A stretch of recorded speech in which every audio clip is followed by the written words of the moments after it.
Majorque. Nous allons maintenant entendre la conférence plénière de Monsieur DAILEADER et je suis très honoré qu'il ait accepté notre invitation de venir lui rendre visite à l'occasion de ce colloque. Philip DAILEADER a participé, a contribué en fait grandement à la connaissance de la ville de Perpignan à travers son livre True Citizens, qui a été traduit par Ayman Kadafo à ma gauche. Et il va nous parler aujourd'hui de Saint-Vincent Ferrer, qui a été très important en Catalogne, d'où en fait sa communication ici au Palais du Roi de Majorque. Et il parlera en anglais. Et de ce fait, j'ai traduit avec l'aide d'Ayman Kadafo, qui m'a relu, qui m'a empêché de faire quelques bourdes d'un point de vue historique au niveau des noms propres. Donc je te remercie, Ayman. Et je laisse maintenant tout de suite la parole à Philippe. Merci. Merci pour votre invitation. J'aime bien la langue française. Je peux lire français avec pas de problème. Je peux comprendre français parler bien, je pense. Mais lorsque je parle français, les résultats sont affreux, vraiment affreux. Et donc, aujourd'hui, je parlerai en anglais. Veuillez accepter mes regrets et merci beaucoup à Olivier et à Marc pour la traduction, la belle traduction de la parole. Not much excited or even interested, Brother Perrer Cohen's an unfortunate quality in a medieval chronicler. Writing in a style that even his modern editor candidly calls dry enough and rather monotonous, the Dominican friar from Barcelona included in his Chronicon events dating, with a few exceptions, to the years 1362 through 1415. The events are few and briefly mentioned. Most reflect Perer's religious vocation, the meetings of Dominican provincial and general chapters, the deaths of his fellow friars, his own travels and studies, and so on. Events of a more personal or a more general significance are even fewer. Perrer briefly notes the deaths of his father in 1381 and of his mother in 1386, the election of two rival popes in 1378, and the death of King Juin of Aragon in 1396. One event that did get Perer's attention was a visit by Vincent Ferrer, to Barcelona. In that year, the Honorable Master Vincent Ferrer entered Barcelona on the 3rd day of June, with a great crowd of men and women from various parts of the world following him on account of his marvelous preaching and life. He preached here in the city's plazas, and he preached in the Priory's garden, and celebrated Mass there early in the morning. And the brothers had to abandon the garden and forsake it, and the whole city followed him because of the virtue that he exhibited. And he healed all people and did many other things which it would take a long time to tell. And because it would take a long time to tell, our laconic annalist did not tell. Vincent was, like Perrer, a Dominican brother. One might attribute Perer's enthusiasm to their shared membership in the order of preachers, but Vincent's appeal extended beyond the ranks of his fellow Dominicans. The men and women from various parts of the world who entered Barcelona alongside Vincent, and the men and women who came out to hear him, were not all, or even mostly, Dominicans. Neither was Nicolas de Clermont. He served as rector of the University of Paris and later in life became a Carthusian monk.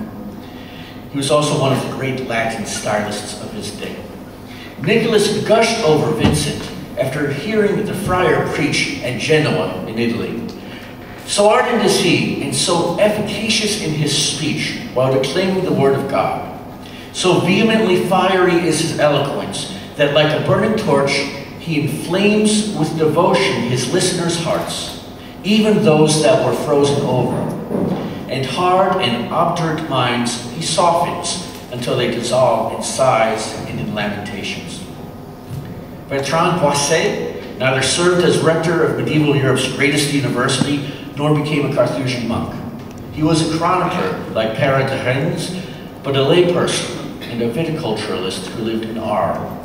His admiration for Vincent nonetheless matched that of Nicolas de Clamage. The Arlesian reported that in February 1401, a Dominican brother came to Arles named Brother Vincent, and he preached so well and so nobly that no one had seen or heard the likes of him since the time of the apostles. Vincent's oratory overpowered even those most familiar with it. One anonymous reporter who recorded the friar's Lenten sermons at Valencian in 1413 could not bring himself to take notes on the Friday before Easter. He wrote only a single sentence of explanation. On Good Friday, I was not able to write down the sermon on account of the week. Testimony regarding Vincent's appeal fills the archives of the places through which the Dominican and his followers passed. Testimony that is, in its own way, even more telling than Nicolas de Clamange's florid praise and the anonymous reporter's teary admission. From Moyen-Âge on the island of Majorca, expenses paid when Vincent Ferrer came to preach. To clean up the plaza and to throw away the dung, 1 sou. To repair the street on which Master Vincent traveled the day when he left here for Alendia, next to the house of Joan of Artel, 2 sous. For the thread of the banners that decorated the catafalque or stage, 3 sous. For building and disassembling the catafalque on which he preached, €1, 9 sous. Vincent moved his contemporaries both to weep and to sweep. Vincent spent no more than a week at Moyen-Âge, whose payments were few, 14 total, and modest compared to other places where Vincent and his companions stayed longer, or where they received a more lavish welcome. At Millau and Nevers, where the friar preached some 4 years later, the enumerated expenses run well into the dozens. For cleaning, for construction, for decoration, for guards to watch what had been built, for clothing and shoes and food and drink for Vincent and his companions, and for repairs to all that the Dominican, his companions, and his listeners trampled, damaged, and destroyed. In December 1412, shortly before Vincent went to Majorca, the treasurer of Teruel added up all the expenses occasioned by the friar's visit there in the preceding October and November. The total was 1,211 sous, 7 deniers. These expenditures reflect interest and even commitment. For sometimes officials sent messengers to find Vincent and to persuade him to come and to preach to them. If necessary, they shamed and browbeat the Dominican into paying them a visit for which they, in turn, paid much. Some people paid more than others. When Vincent went to Valladolid, and as a result of the policies that Vincent espoused and continued to espouse after their consequences had become known to him, Jews of Valladolid, and perhaps elsewhere, paid with their lives. I began studying Vincent about a decade ago with a hope and an observation. The hope that the study would complement my earlier study of the town of Perpignan, through which Vincent passed on more than one occasion. That study of Perpignan focused largely on secular society and phenomena. A study of Vincent, friar, master of theology, canonized saint, appealed to me because it would necessarily involve the study of medieval religious phenomena. The observation that Vincent was a historical figure, significant enough to figure prominently in the opening pages of Johann Huizinga's classic, L'Automne du Moyen-Âge. More concrete goals emerged during the process of researching and writing. To the end of the 14th century and of his life's 5th decade, Vincent enjoyed modest success in a career that, had it continued along the same trajectory, would not merit much attention today. Then in 1399, his life took a jagged turn. Vincent proclaimed himself to be Christ's legate and spent the rest of his life as a wandering preacher whose travels took him across a swath of Europe, stretching from Lombardy to Castile to Brittany, joined by hundreds of traveling companions and flagellants. He became a witness to the imminence of the apocalypse. He became a missionary whose proselytizing left the Jewish communities of Castile and the Crown of Aragon. when those communities continued to exist at all, much smaller than they had been before.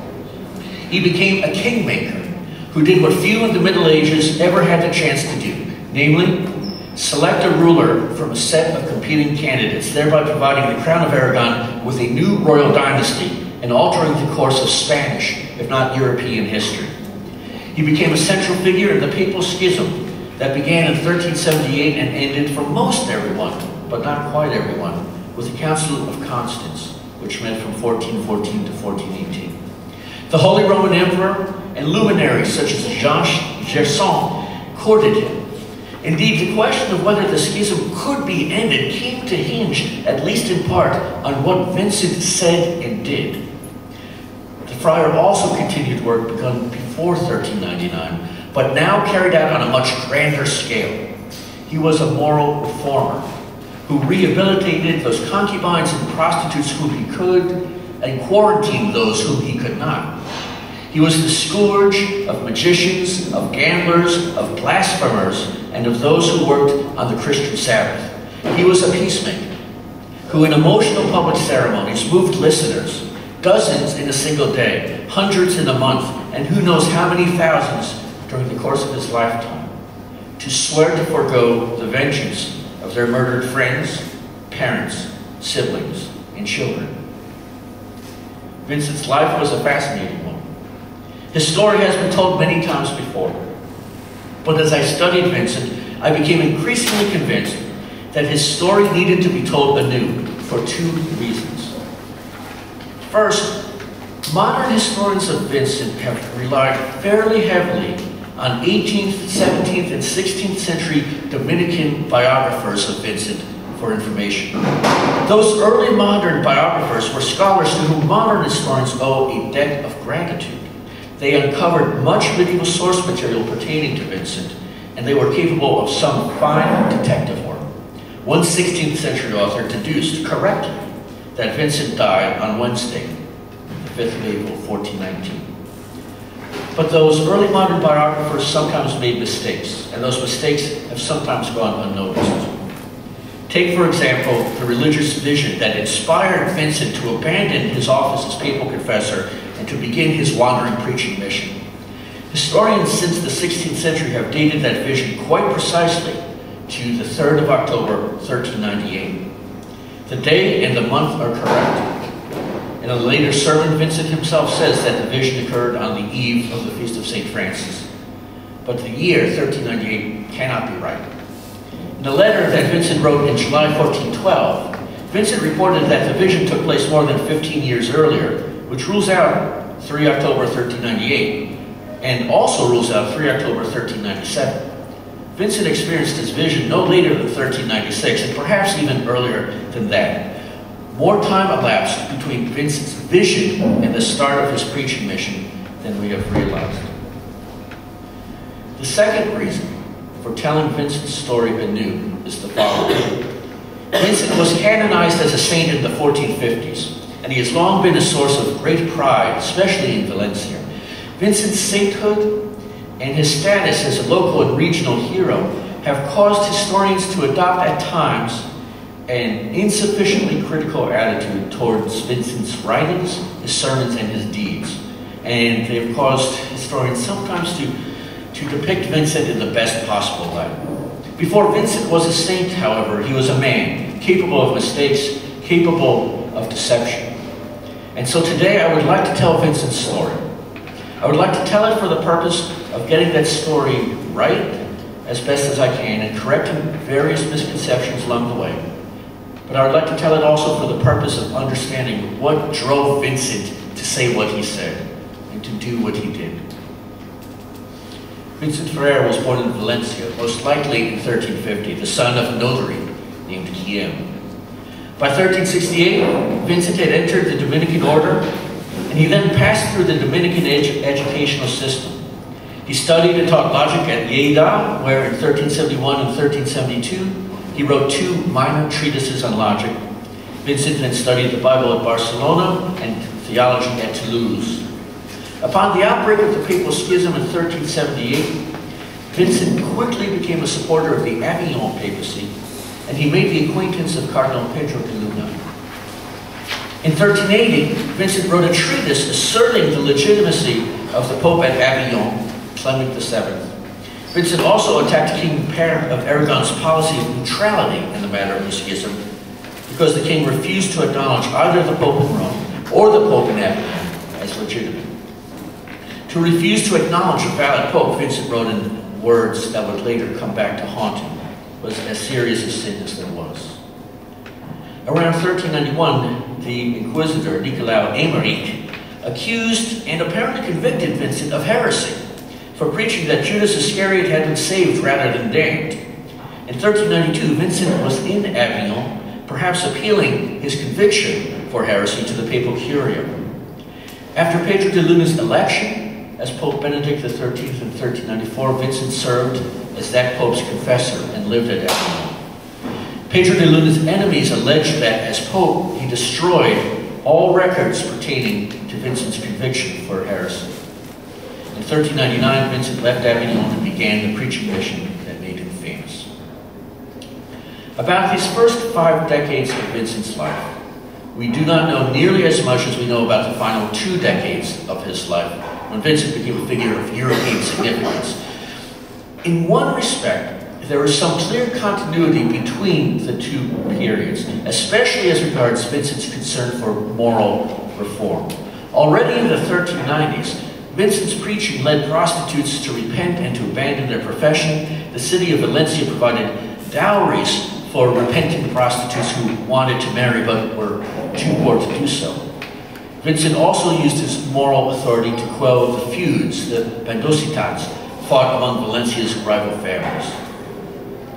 Yet in one crucial respect, the Vincent Ferrer of the 1370s and early 1380s was rather different from the Vincent Ferrer who bestrode Europe after 1399. The outbreak of the Papal Schism in 1378 touched off apocalyptic expectations. Paul's second letter to the Thessalonians speaks of how before the end of the world the church will experience a disgestio, a falling away. With Catholic Christendom divided between 2 popes, it looked as though the falling away had indeed occurred. Scholars such as Pierre Dailly and Nicolas de Clemanche, among others, hastened at the outbreak of the schism to assert that the schism was a sign that the coming of Antichrist was imminent and that the end of the world was at hand. Notwithstanding his later apocalyptic fervor, Vincent reacted to the outbreak of the Papal Schism rather differently. In 1380, Vincent wrote a treatise called On the Modern Schism of the Church. In that treatise, Vincent used the scholastic method to defend the legitimacy of the Avignon Pope, Clement VII, and to attack the King of Aragon's policy of neutrality. Additionally, though, Vincent raised the question of whether there was a connection between the Papal Schism and the Apocalypse.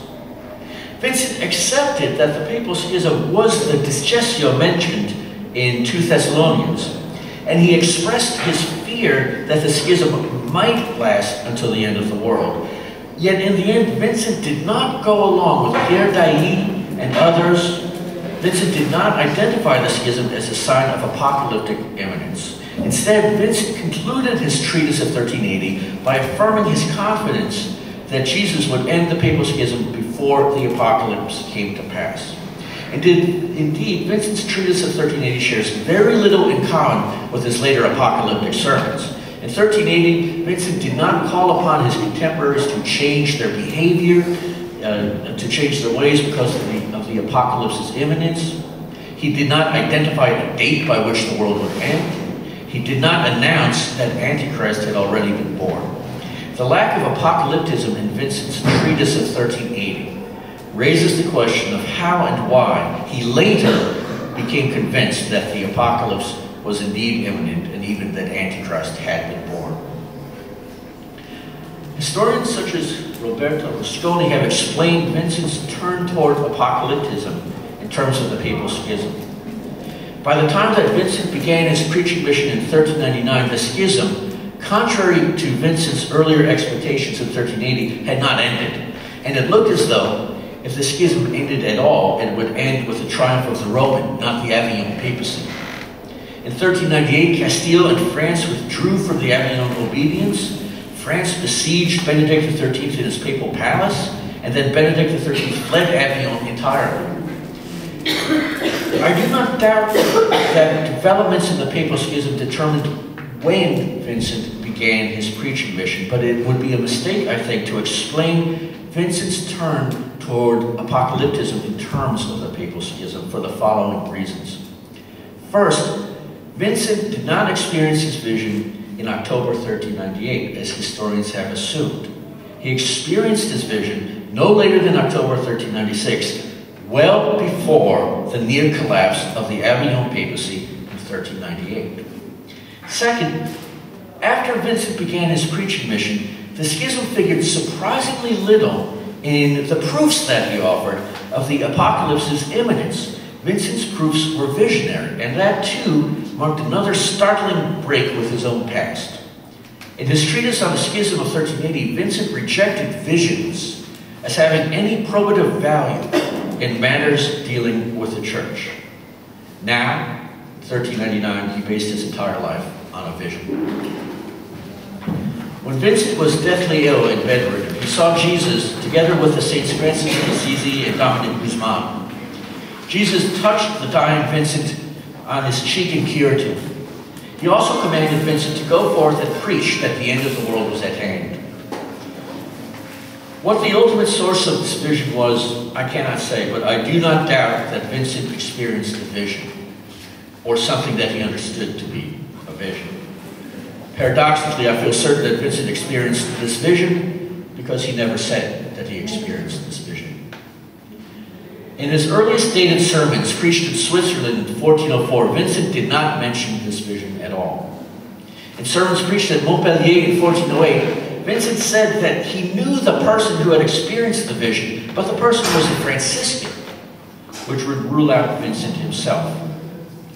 In a letter of 1412 to Pope Benedict XIII, Major de Luna, Vincent said that he knew well the friar who experienced the vision. The friar was either a Franciscan or a Dominican, was now more than 60 years old, and had been traveling throughout the world since 1399 preaching of the apocalypse's imminence.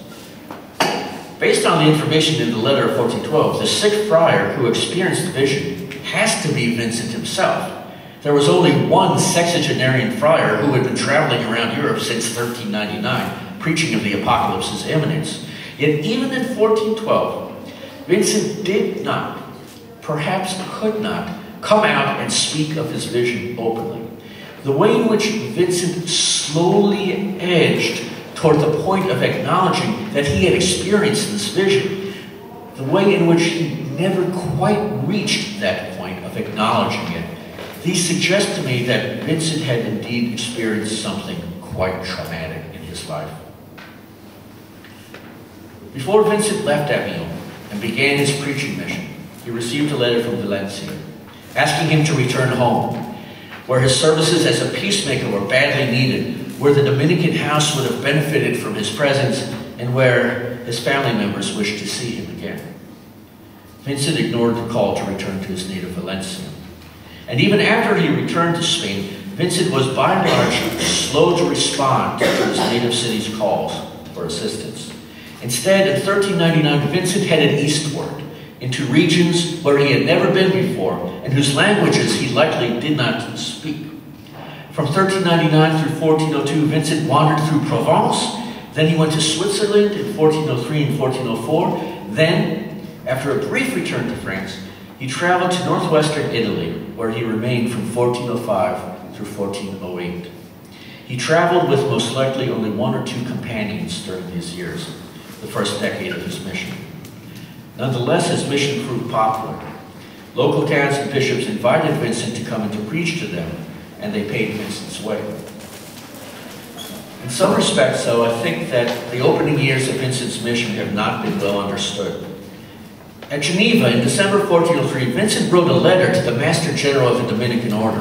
In his letter, Vincent gave an account of what he had been doing during the previous 21 months, and what he would be doing during the next few months when he would visit the Diocese of Lausanne. According to Vincent, he had spent the last 21 months in Savoy, in the Dauphiné and in the Alps, combating heresy. Vincent had preached against heretics such as Cathars, Waldensians, and sun worshippers. He had, in Vincent's words, enjoyed great success destroying the heretic schools, confounding the heretics' arguments, and converting them. When he next went to the Diocese of Lausanne, at its bishop's invitation, he would continue the struggle against heresy there. Historians have taken this letter at face value, because the letter says not a word about Antichrist or the apocalypse. Historians such as Carlo del Corno have argued that the apocalypse did not interest or concern Vincent during the earliest years of his preaching mission. Instead, he was concerned with heresy. Yet in his later sermons and letters, Vincent consistently stated that he had been preaching about Antichrist and the apocalypse from the moment that he had started his mission in 1399. In his letter to Benedict XIII in 1412, Vincent said that his alter ego, the sick friar, had been preaching of the apocalypse's imminence for 13 years, which is to say since 1399. In sermons preached at Montpellier in 1408 and at Toledo in 1411, Vincent said that it was in 1403 that he first learned the news that Antichrist had been born, that very year.